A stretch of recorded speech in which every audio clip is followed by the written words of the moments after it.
Isipin mo itong may kasiraan, napaka-wonderful na karunungan ng ginawa ng Diyos dito Kung pag-aaralan mo ang ating katawan na may kasiraan, mamamangha ka Mga doktor lang, alam nila yan Mula sa genes,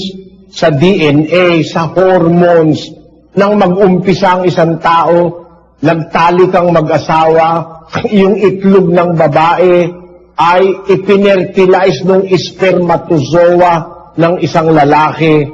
contributing 43 chromosomes yung lalaki sa pamagitan ng kanyang sperm cell, nagko-contribute naman ang babae ng 43 chromosomes sa kanyang egg, 23 chromosomes sa kanyang egg. Pag 23 sa lalaki, 23 sa babae, magiging 46. Yung 46, yun ang bilang ng isang living cell, ang chromosomes ng isang living cell. Kaya, sa umpisa pa lang ng buhay, very wonderful Yung mag-asawa na magiging isang laman, may contribution sila sa pagkalalang ng Diyos ng isang panibagong tao, yung anak nila. Bawat isang